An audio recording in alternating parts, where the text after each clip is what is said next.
Stéphane Tapie rend un bel hommage à son père dans un livre, Comment te dire au revoir.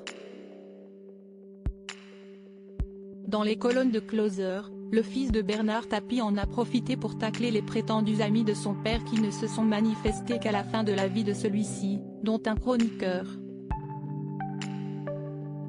Le 26 janvier prochain, Bernard Tapie aurait célébré son 80e anniversaire.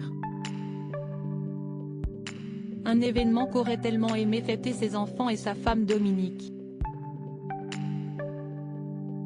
Mais la vie en a décidé autrement et le 3 octobre 2021, l'homme d'affaires s'est éteint des suites d'un double cancer de l'estomac et de l'œsophage. Une maladie qui lui avait été diagnostiquée en 2017 et contre laquelle il s'est battu comme un lion jusqu'au bout, tout en apparaissant sur les plateaux télé pour évoquer le mal qui le rongeait. Admiratif et nostalgique de son père qui lui manque tant, son fils Stéphane Tapie a décidé de lui rendre hommage dans le livre Comment te dire au revoir.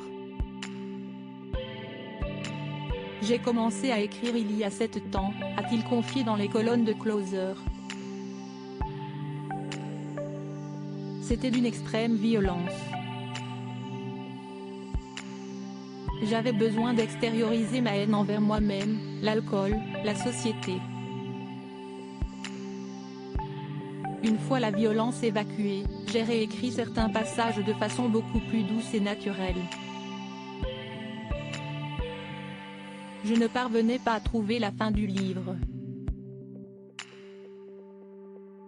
Quand mon père m'a annoncé son cancer avancé, ça m'a paru évident, je vais écrire tout au long de son combat, jusqu'à son dernier souffle. Me raconter a été vital pour moi et, aujourd'hui, toutes mes émotions sont restées dans ce livre. Elles ne m'appartiennent plus. Stéphane Tapie tacle un célèbre chroniqueur sans aucun filtre. Stéphane Tapie raconte ainsi son enfance, ses relations avec son père pas toujours faciles ainsi que les amitiés de celui-ci. Et le frère de Sophie, Laurent et Nathalie Tapie n'est pas tendre avec l'entourage de son cher papa. Les vrais, vous ne les connaissez pas et ils ont toujours été présents, a-t-il révélé à Closer, avant de fustiger ceux qui ont tourné autour de Bernard Tapie lorsqu'il était au plus mal et se sont permis des témoignages dans les médias. D'autres se sont manifestés dès qu'ils ont appris que c'était la fin. Ça leur donnait de l'importance de balancer sur les plateaux télé. J'ai vu Bernard, il était dans un état catastrophique, a-t-il déploré.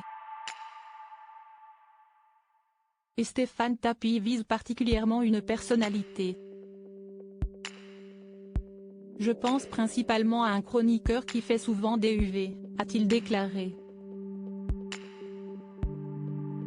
Reste à savoir si le principal intéressé se reconnaîtra.